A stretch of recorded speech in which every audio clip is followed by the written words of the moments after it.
America की सेना को पहली बार जो स्टैंडर्ड मस्केट मिली थी वो फ्रांस से मिली थी। ये बंदूक अंगूठे जितनी मोटी शीशे की गोली चलाती थी। लेकिन अमेरिका हमेशा फ्रांस पर निर्भर नहीं रह सकता था, इसलिए उसने अपनी खुद की मस्केट बनाना शुरू किया। इसी तरह मॉडल 1795 बनाया गया। ये लगभग फ्रांसीसी फ्लिंटलॉक मस्केट की ही कॉपी थी। लेकिन इसमें एक बड़ी समस्या थी। इस बंदूक को कई अलग अलग ठेकेदार बनाते थे और हर कोई इसे थोड़ा अलग तरीके से बनाता था। नतीजा ये हुआ कि एक बंदूक का कोई पार्ट दूसरी बंदूक में फिट ही नहीं होता था। यही समस्या दूर करने के लिए अगली मस्केट बनाई गई। फिर आई हार्पर्स फेरी मॉडल 1803। ये पहले वाली मस्केट से छोटी थी, लेकिन इसमें एक बड़ा सुधार किया गया था। इसकी बैरल के अंदर राइफलिंग यानी घुमावदार खांचे बनाए गए, जिससे इसकी निशानेबाजी पहले से कहीं ज्यादा सटीक हो गई। साथ ही इसमें पहले से बड़ी शीशे की गोली इस्तेमाल होती थी, जिससे इसकी मारक क्षमता भी बढ़ गई। छोटी छोटी लड़ाइयों और तेज हमलों में यह बंदूक बेहद प्रभावी साबित हुई। इसे अमेरिका की पहली मानकीकृत यानी स्टैंडर्ड राइफल माना जाता है। इसमें किए गए कई बदलाव थॉमस जेफरसन के सुझाव पर किए गए थे, ताकि अलग अलग फैक्ट्रियों में बनी बंदूकों के पार्ट्स एक दूसरे में आसानी से लगाए जा सकें। हालांकि ये पूरी तरह सफल नहीं हो पाया, लेकिन अमेरिका सही दिशा में आगे बढ़ चुका था। इसके बाद आई मॉडल 1816, जिसने फ्लिंटलॉक मस्केट तकनीक को उसकी लगभग अंतिम सीमा तक पहुंचा दिया। इसके बाद जो सबसे बड़ा बदलाव आया वो बंदूक में नहीं बल्कि उसे चलाने के तरीके में था। इस बदलाव का नाम था परकशन कैप, जिसका आविष्कार जोशुआ शॉ ने किया था। पहली बार इसे यूएस मॉडल 1842 में इस्तेमाल किया गया। इस बंदूक में पहले बारूद भरा जाता था, फिर शीशे की गोली डाली जाती थी। इसके बाद हथौड़े जैसी हैमर को पीछे खींचकर ट्रिगर दबाते ही बंदूक तुरंत चल जाती थी। अब फ्लिंटलॉक की तरह चिंगारी का इंतजार नहीं करना पड़ता था। यहीं से फ्लिंटलॉक युग लगभग खत्म होने लगा। हालांकि इसकी प्रभावी मारक दूरी अभी भी ज्यादा नहीं थी, और अगर इसमें बेहतर निशाना लगाने की व्यवस्था होती तो ये और भी असरदार बन सकती थी। लेकिन एक बात साफ थी, ये पहले से कहीं ज्यादा भरोसेमंद थी। जहां फ्लिंटलॉक बंदूक 10 में से लगभग 6 बार ही सही से चलती थी, वहीं परकशन कैप वाली बंदूक लगभग 10 में से 9 बार बिना किसी परेशानी के चल जाती थी। इतना ही नहीं, ये बारिश में भी अच्छी तरह काम करती थी। हालांकि शुरुआती दिनों में परकशन कैप आसानी से उपलब्ध नहीं थी। इसी वजह से अमेरिकी सैनिकों ने मॉडल 1816 फ्लिंटलॉक मस्केट का इस्तेमाल मैक्सिकन अमेरिकन वॉर के ज्यादातर समय तक जारी रखा। वहीं यूएस मॉडल 1842 ने आगे चलकर अमेरिकन सिविल वॉर में भी अपनी सेवा दी। ये स्मूथ बोर मस्केट तकनीक की सबसे बेहतरीन और अंतिम पीढ़ी मानी जाती है। लेकिन हथियारों की दुनिया में अगली सबसे बड़ी क्रांति अब बंदूक में नहीं बल्कि उससे चलने वाली और भी ज्यादा ताकतवर गोली में होने वाली थी। इसके बाद आई वो गोली जिसने हमेशा के लिए युद्ध लड़ने का तरीका बदल दिया। इसका नाम था मिनिए बॉल। अगर ये गोली शरीर के किसी भी हिस्से में लग जाए तो उस हिस्से को बचाना बेहद मुश्किल हो जाता था। उस समय के डॉक्टरों के लिए ऐसे गंभीर घाव का इलाज करना बहुत कठिन था, इसलिए कई सैनिक अपनी जान गंवा देते थे। यह अपने समय की सबसे आधुनिक गोलियों में से एक थी और राइफलिंग वाली बैरल का पूरा फायदा उठाती थी। इसकी वजह से बंदूक पहले से कहीं ज्यादा सटीक निशाना लगा सकती थी। करीब 100 गज की दूरी तक भी ये गोली तेज रफ्तार से अपने लक्ष्य को सटीकता से मार सकती थी। इस गोली को क्लॉड एटियन मिनिए ने बनाया था। इसका आकार शंकु यानी कोन जैसा था और इसके पिछले हिस्से में एक खोखला भाग होता था। ये पुरानी 69 कैलिबर शीशे की गोलियों से छोटी थी। गोली चलने पर बारूद से बनी गैस उसके खोखले हिस्से को फैला देती थी। इससे गोली बैरल के अंदर बने घुमावदार खांचों को मजबूती से पकड़ लेती थी और घूमते हुए बाहर निकलती थी। यही वजह थी कि इसकी रफ्तार, सटीकता और मारक क्षमता पहले से कहीं बेहतर हो गई। हालांकि उस समय हर सैनिक के पास ऐसी गोली और राइफल नहीं थी, इसलिए अमेरिका ने नई और ज्यादा ताकतवर राइफल मस्केट बनाना जारी रखा।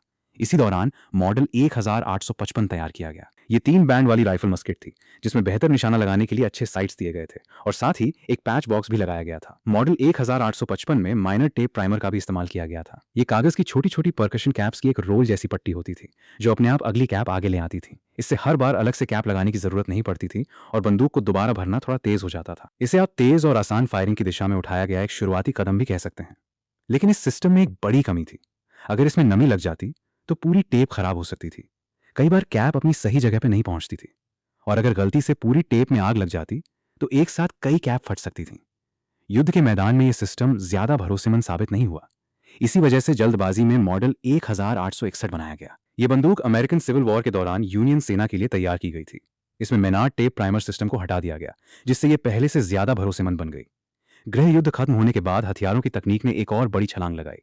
अब सेना ने जलरोधक यानी वाटरप्रूफ धातु के कारतूस अपनाने शुरू कर दिए, जिनमें गोली, बारूद और प्राइमर एक ही कारतूस में बंद होते थे। 1860 के दशक में हथियारों की तकनीक बहुत तेजी से आगे बढ़ रही थी, लेकिन एक समस्या अभी भी बाकी थी। सरकार के पास इतनी आर्थिक क्षमता नहीं थी कि वो पूरी सेना के लिए एक साथ बिल्कुल नई बंदूकें खरीद सके। नई बंदूकें खरीदने के बजाय अमेरिका ने पहले से मौजूद राइफलों में बदलाव करने का फैसला किया। इसके लिए एलन ट्रैपडोर नाम का एक नया सिस्टम लगाया गया। इसकी मदद से पुरानी मस्केट को पीछे से भरने वाली यानी ब्रीच लोडिंग बंदूक में बदल दिया गया। इसमें ऊपर की तरफ एक ढक्कन जैसा हिस्सा खुलता था। सैनिक उसमें कारतूस डालता, ढक्कन बंद करता और फिर बंदूक चलाता था। शुरुआत में इसमें 50-70 कारतूस इस्तेमाल हुआ और बाद में 45-70 गवर्नमेंट कारतूस अपनाया गया। यहीं से गोली चलाने के बाद खाली पीतल का खोखा बाहर निकलने वाली आधुनिक प्रणाली की शुरुआत हुई।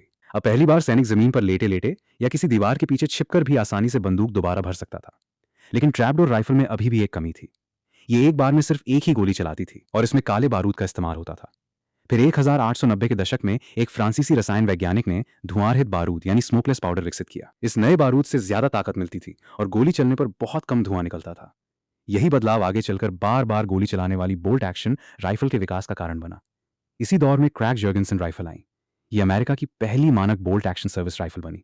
ये पुराने सिंगल शॉट ट्रैपडोर डिजाइन से कहीं बेहतर थी, लेकिन इसे अपनाने के कुछ ही समय बाद इसकी कमियां सामने आने लगीं। खासकर स्पेनिश अमेरिकन वॉर के दौरान इसकी दो बड़ी कमजोरियां साफ दिखाई दी। पहली कमी यह थी कि क्रैग राइफल में गोलियां एक एक करके साइड में बने छोटे दरवाजे से भरनी पड़ती थीं, जबकि स्पेन की मॉजर मॉडल 1893 राइफल में स्ट्रिपर क्लिप की मदद से एक साथ 5 गोलियां भरी जा सकती थीं। दूसरी कमी यह थी कि क्रैग राइफल ज्यादा ताकतवर कारतूस इस्तेमाल नहीं कर सकती थी। वहीं स्पेन की 7 मिमी माउजर गोली ज्यादा तेज और ज्यादा असरदार थी। अब अमेरिकी सेना समझ चुकी थी कि नई और बेहतर राइफल बनाना जरूरी है। इसके बाद अमेरिका ने स्पेन की 1893 माउजर और जर्मनी की गिवेर 98 राइफलों की सबसे अच्छी खूबियों को चुना। इन्हीं से प्रेरित होकर M1903 स्प्रिंगफील्ड राइफल बनाई गई। लेकिन शुरुआत में इस राइफल में 30 कैलिबर की गोल नॉक वाली गोली इस्तेमाल होती थी, ताकि ये 7 मिमी माउजर की गोली का मुकाबला कर सके। उधर जर्मनी ने इससे भी आगे बढ़कर नुकीली स्पिट्जर बुलेट बना ली थी। ये नई गोली हवा को बेहतर तरीके से चीरती थी, ज्यादा दूर तक जाती थी और हर तरह से पुरानी गोल नॉक वाली गोली से बेहतर साबित हुई। इसी वजह से अमेरिकी सेना को भी जल्दी से अपनी नई नुकीली गोली बनानी पड़ी। यहीं से जन्म हुआ मशहूर और बेहद तेज रफ्तार 30-6 कारतूस का। इसी कारतूस ने वर्ल्ड वॉर आई में अहम भूमिका निभाई। लेकिन एक समस्या अभी भी बाकी थी। बोल्ट एक्शन राइफल की फायरिंग स्पीड अब भी सीमित थी। साथ ही इतनी तेज और ताकतवर गोली बंदूक पर भी ज्यादा दबाव डालती थी। अब सवाल यह था कि अगर जर्मनी लगातार नई तकनीक ला रहा था, तो क्या अमेरिका उससे भी तेज फायर करने वाली राइफल बना पाएगा? और यही सपना आखिरकार सच हुआ M1 गरांड के साथ। ये राइफल 30-6 की 8 गोलियों वाली एक ब्लॉक क्लिप से लोड होती थी। इसकी सबसे बड़ी खासियत यह थी कि यह बोल्ट एक्शन राइफल से कहीं ज्यादा तेजी से फायर कर सकती थी। इसी वजह से यह जर्मनी की कैराबिनर 98 के राइफल पर बड़ी बढ़त हासिल कर लेती थी। लेकिन एक समय ऐसा भी आया जब M1 गरांड लगभग चुनी ही नहीं गई थी। उसका मुकाबला 276 पीडरसन कारतूस वाले डिजाइन से हो रहा था। इस नए कारतूस का मकसद राइफल का झटका कम करना और हथियार पर पड़ने वाले दबाव को घटाना था। हालांकि अमेरिकी सेना अब पूरी तरह सेमी ऑटोमेटिक राइफल अपनाने का फैसला कर चुकी थी। तभी डगलस मैकार्थर ने एक बड़ा फैसला लिया। उन्होंने कहा कि नई गोली अपनाने का यह सही समय नहीं है। अगर युद्ध के बीच में नया कारतूस लाया गया तो गोला बारूद की सप्लाई और पूरी व्यवस्था बिगड़ सकती थी। इसलिए उन्होंने आदेश दिया कि सेना पहले से मौजूद 30-6 कारतूस का ही इस्तेमाल जारी रखे। पहले युद्ध जीतो, नई तकनीक बाद में भी लाई जा सकती है। यही फैसला M1 गरांड के लिए सबसे बड़ा मोड़ साबित हुआ। इसके बाद इस राइफल ने वर्ल्ड वॉर आई के अंत तक जापानी और जर्मन सेनाओं के खिलाफ शानदार प्रदर्शन किया। इसी दौरान M1 कार्बाइन भी M1 गरांड के साथ इस्तेमाल की जा रही थी। ये हल्की, छोटी और आसानी से ले जाने वाली राइफल थी। पैराट्रूपर्स, ड्राइवर और दूसरे सैनिक इसे तेजी से इस्तेमाल कर सकते थे। इसका एक संस्करण फोल्ड होने वाले वायर स्टॉक के साथ आता था, जिससे ये और भी छोटी और ले जाने में आसान बन गई। हालांकि M1 कार्बाइन दूसरी विश्व युद्ध के दौरान सिर्फ सेमी ऑटोमेटिक थी, लेकिन M2 कार्बाइन को कोरियन वॉर के दौरान फुल ऑटो फायरिंग की सुविधा दी गई। अब ये 30 राउंड तक की मैगजीन के साथ लगातार गोलियां चला सकती थी। उस समय इसकी टक्कर सिर्फ जर्मनी की STG-44 और सोवियत संघ की PPH-41 जैसे हथियारों से थी। फिर भी M1 कार्बाइन उनसे हल्की और आसानी से ले जाने वाली बंदूक थी। लेकिन इसकी 30 कैलिबर गोली की मारक क्षमता कई बार उम्मीद के मुताबिक नहीं थी। इसलिए अमेरिकी सेना ने फिर से एक बेहतर हथियार की तलाश शुरू कर दी। अब तक अमेरिकी इंजीनियरों का आत्मविश्वास काफी बढ़ चुका था। वे लगातार नई और बेहतर राइफलें बनाने में लगे हुए थे। 1950 के दशक के आखिर तक सेना M1 गरांड की जगह एक हल्की और आधुनिक राइफल चाहती थी। इसका नतीजा था M14 राइफल। ये लगभग आधा पाउंड हल्की थी। दिखने में ये M1 गरांड जैसी थी, लेकिन इसमें नीचे से लगने वाली 20 राउंड की डिटैचेबल मैगजीन थी। ये 60.62 नेटो कारतूस चलाती थी। दूसरे विश्व युद्ध के बाद यूरोप के कई सहयोगी देश, खासकर ब्रिटेन, मानते थे कि आधुनिक युद्ध ज्यादातर कम दूरी पर लड़े जाते हैं। इसलिए वे हल्के रिकॉइल वाले 280 ब्रिटिश जैसे इंटरमीडिएट कारतूस अपनाना चाहते थे। लेकिन अमेरिका अभी भी लंबी दूरी की मारक क्षमता को ज्यादा महत्व देता था। फिर वियतनाम वॉर ने एक बड़ा सबक सिखाया। घने जंगलों और नजदीकी लड़ाइयों में भारी राइफल और बड़ी गोली हमेशा सबसे अच्छा विकल्प नहीं होती थी। बाद के वर्षों में M14 का इस्तेमाल अफगानिस्तान में मार्क्समैन राइफल के रूप में भी किया गया। लेकिन M14 भारी बैटल राइफलों की आखिरी प्रमुख पीढ़ी साबित हुई। इसके बाद जो हथियार आया उसने आधुनिक राइफलों की दिशा ही बदल दी। वो था M16 राइफल। ये राइफल यूजीन स्टोनर के AR-15 डिजाइन पर आधारित थी। इसका उद्देश्य था कि सैनिक के हाथ में हल्की राइफल हो और वो अपने साथ पहले से ज्यादा गोला बारूद भी ले जा सके। उस समय ये ऐसा हथियार था जो सोवियत संघ की मशहूर AK-47 का सीधे मुकाबला कर सकता था। M16 में 55 ग्रेन वजन वाली गोली इस्तेमाल की जाती थी, जो हल्की होने के बावजूद बहुत तेज रफ्तार से अपने लक्ष्य की ओर जाती थी। इसकी गोली एक छोटे सिक्के से भी हल्की होती थी, लेकिन इसकी रफ्तार इतनी ज्यादा थी कि यह आवाज की गति से लगभग 3 गुना तेज उड़ती थी। ये राइफल ज्यादातर स्टील और लकड़ी की बजाय एल्यूमिनियम और पॉलीमर से बनाई गई थी। इसी वजह से ये हल्की और संभालने में आसान थी। फुल ऑटो मोड में भी इस पर नियंत्रण रखना पहले की राइफलों के मुकाबले काफी आसान था, लेकिन वियतनाम युद्ध के शुरुआती दिनों में इसकी पहली राइफलों में कई गंभीर समस्याएं सामने आईं। खराब बारूद, बार बार जाम होना और जंगलों में इसकी सफाई व रखरखाव करना सैनिकों के लिए बहुत मुश्किल था। इन कमियों को दूर करने के लिए बाद में इस राइफल में कई बड़े सुधार किए गए। समय के साथ इसे लगातार बेहतर बनाया गया और आज ये पहले से कहीं ज्यादा भरोसेमंद बन चुकी है। इसके बाद दुनिया में युद्ध लड़ने का तरीका भी बदल गया। नई सैन्य रणनीतियां और आधुनिक तकनीक तेजी से विकसित होने लगी। अब लड़ाइयां सिर्फ खुले मैदानों में नहीं, बल्कि इमारतों के अंदर और विशेष सैन्य अभियानों में भी होने लगी। ऐसे अभियानों में टैक्टिकल लाइट, लेजर और दूसरे आधुनिक उपकरणों का इस्तेमाल आम हो गया। AR-15 ऐसा प्लेटफॉर्म बना जिसने इन सभी आधुनिक तकनीकों को आसानी से अपनाया। अब एक सैनिक अंधेरे कमरे में भी अपनी राइफल पर लगी लाइट और लेजर की मदद से तेजी और सटीकता के साथ कार्रवाई कर सकता था। इसके बाद पुरानी M16 राइफल धीरे धीरे बदलते हुए छोटी CR-15 बनी। आगे चलकर इसी डिजाइन से मशहूर M4 कार्बाइन परिवार का जन्म हुआ। हर नए मॉडल में पिछले हथियारों की कमियों को सुधारने की कोशिश की गई। हालांकि इस सफर में कुछ गलत फैसले भी लिए गए, जैसे पहले फुल ऑटो मोड हटाकर बर्स्ट फायर सिस्टम लगाया गया, लेकिन बाद में फिर से फुल ऑटो वापस लाना पड़ा। इसके बाद आया SOP-MOD का दौर। अब राइफल पर अलग अलग तरह के आधुनिक उपकरण लगाए जा सकते थे, जैसे स्कोप, टॉर्च, लेजर, ग्रिप और दूसरे कई एक्सेसरीज। इससे एक ही राइफल को अलग अलग मिशनों के लिए आसानी से तैयार किया जा सकता था। CKR परिवार ने छोटी और हल्की राइफल बनाने की तकनीक को भी नई दिशा दी। इसी अनुभव ने आगे चलकर M4 के विकास की मजबूत नींव रखी। यही तकनीक बाद में M18 के विकास में भी काम आई। समय के साथ M18 में भी कई सुधार किए गए, जिनमें सबसे ज्यादा बदलाव इसके अपर रिसीवर में हुए। दूसरी तरफ M16 के भी 4 प्रमुख संस्करण आए और इसका सफर A4 मॉडल पर जाकर रुका। M16A2 में पहले से ज्यादा मजबूत बैरल लगाया गया, ताकि ये नई M855 गोली चला सके, जो पुरानी M193 गोली की तुलना में कवच को बेहतर तरीके से भेद सकती थी। इसी मॉडल में फुल ऑटो की जगह 3 राउंड बर्स्ट सिस्टम लगाया गया। इसके बाद A3 और A4 मॉडल आए। A4 में हटाया जा सकने वाला कैरी हैंडल दिया गया। इससे सैनिक अपनी जरूरत के अनुसार अलग अलग तरह के ऑप्टिकल साइट्स और दूसरे उपकरण आसानी से लगा सकते थे। यही बदलाव आगे चलकर M4 में भी जारी रहा, जिसमें फ्लैट टॉप पिकाटिनी रेल दी गई। लेकिन हथियारों का विकास यही नहीं रुका। इसके बाद सेना ने राइफल के लगभग हर हिस्से को और बेहतर बनाने का फैसला किया। नई और मजबूत मैगजीन, साइलेंसर, बेहतर निशाने लगाने वाले साइट्स और कई छोटे बड़े नए पुर्जे जोड़े गए। सबसे बड़े बदलावों में से एक था HK416 का पिस्टन सिस्टम। इसे यूनाइटेड स्टेट्स मरीन कॉर्प्स ने बहुत पसंद किया और M27 इन्फेंट्री ऑटोमेटिक राइफल के रूप में अपनाया। इसका पिस्टन सिस्टम राइफल के मुख्य हिस्से में कम गर्मी पैदा करता था। इससे लगातार फायरिंग के दौरान हथियार ज्यादा भरोसेमंद बना रहता था।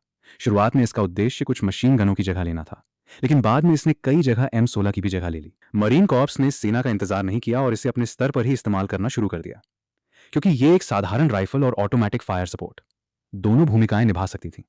इसी दौर में राइफलों को ज्यादा मॉड्यूलर और ज्यादा सक्षम बनाने पर जोर दिया गया, जैसे फ्री फ्लोट रेल सिस्टम, जिससे निशाने की सटीकता और बढ़ गई। 1700 के दशक के सैनिक शायद कभी सोच भी नहीं सकते थे कि एक दिन राइफलें इतनी आधुनिक हो जाएंगी। अगर आज की M16 को 1775 के युद्ध में ले जाया जाए तो उसका मुकाबला करना उस समय की मस्केटों के लिए लगभग नामुमकिन होता। जब वे शीशे की गोलियां भरने में समय लगाते, तब तक एक आधुनिक सैनिक बहुत तेजी से कई गोलियां चला चुका होता, और अगर उसके पास ग्रेनेड लॉन्चर भी हो तो लड़ाई पूरी तरह उसके पक्ष में जा सकती थी। एक आधुनिक राइफल अकेले ही उतना काम कर सकती है जितना कभी कई सैनिक मिलकर मस्केटों से करते थे। यही लगातार सुधार आगे चलकर आधुनिक URGI प्लेटफॉर्म की नींव बने। सेना ने इसे वास्तविक अभियानों में इस्तेमाल किया। वहीं से पता चला कि अभी किन किन हिस्सों में और सुधार की जरूरत है। इसी दौरान कई नई राइफलों का परीक्षण भी किया गया, ताकि M4 का विकल्प खोजा जा सके। लेकिन हर बार आखिर में M4 ही सबसे भरोसेमंद विकल्प साबित हुई। कई नए डिजाइन बनाए गए और उनका परीक्षण हुआ। कुछ हथियार सिर्फ विशेष बलों तक ही सीमित रहे। कोई भी आधिकारिक रूप से M4 की जगह नहीं ले सका। हाल के वर्षों में अमेरिकी सेना ने SIG XM7 को सीमित संख्या में इस्तेमाल करना शुरू किया है, जो भविष्य की नई सर्विस राइफल मानी जा रही है। इस नई राइफल में 6.8 कैलिबर का नया कारतूस इस्तेमाल किया गया है। भविष्य में इसका उद्देश्य 5.56 कारतूस की जगह लेना है। इसे इस तरह बनाया गया है कि यह आधुनिक बॉडी आर्मर को पहले से बेहतर तरीके से भेद सके और ज्यादा ताकतवर साबित हो। हालांकि इस राइफल को लेकर अलग अलग तरह की राय सामने आई हैं। कुछ लोगों ने इसकी तारीफ की तो कुछ ने इसकी आलोचना भी की, लेकिन इसके बावजूद इसका विकास लगातार जारी है। इस तरह फ्रांस से मिली पहली मस्केट से लेकर आज की आधुनिक कार्बाइन तक का यह सफर लगभग 250 साल लंबा रहा है। इन 2.5 सदियों में अमेरिकी सेना की सर्विस राइफल लगातार बदलती रही और हर नए दौर के साथ पहले से ज्यादा आधुनिक, भरोसेमंद और ताकतवर बनती गई। यही लंबा विकास आज की आधुनिक अमेरिकी सर्विस राइफल की पहचान है। अगर आप इन हथियारों और इनके इतिहास के बारे में और गहराई से जानना चाहते हैं तो इस विषय से जुड़े